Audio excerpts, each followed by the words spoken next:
Today on Forbes, the highest paid athletes at the 2026 Winter Olympics. The Milan Cortina Winter Olympics will feature roughly 2,900 competitors from more than 90 countries participating in 116 events. And for most of those athletes, even some of those destined to become champions, their chosen sport isn't paying the bills. In fact, factoring in substantial travel and training costs, athletic glory on a global stage might come at a net loss. But at the 2026 Games, which officially began with last Friday's opening ceremony, there is a select group of athletes who can easily afford the price of gold.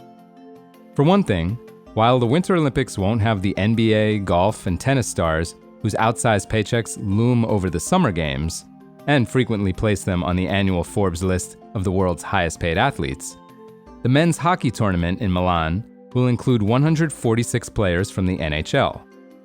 The league, which hadn't allowed its players to take the Olympic ice since 2014, has a minimum salary of $775,000 this season, and 9 of the 10 members of the Forbes ranking of the NHL's highest paid players, which also accounts for endorsements and other business income, are set to suit up over the next couple of weeks. The lone exception is New York Rangers goaltender Igor Shesterkin, whose native Russia is barred from the event because of the war in Ukraine.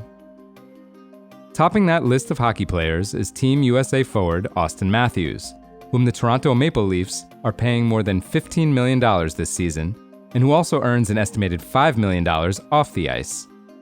Even that $20 million total, however, isn't enough to make him this year's highest paid Olympian. That honor belongs to Eileen Gu, an American-born freestyle skier who represents her mother's native China in international competition. Forbes estimates that the 22-year-old marketing superstar has hauled in $23 million off the slopes over the past 12 months, along with around $100,000 in prize money. 4 years after Gu became the youngest Olympic freestyle skiing champion ever, as well as the first freestyle skier to win 3 medals at a single Games, the 22-year-old snow princess is set to defend her golds in big air and halfpipe while trying to improve on her silver medal in slopestyle. Despite a crash, Gu won a World Cup slopestyle title on January 17th to build momentum heading into the competition in the Italian Alps.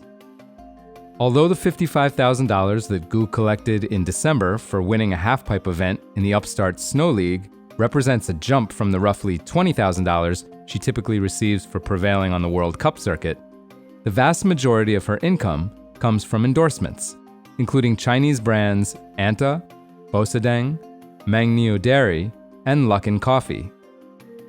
Gu, who was a member of the United States' World Cup team in 2018 and 2019, recently defended her decision to switch her allegiance to China, telling Time, quote, "The US already has the representation.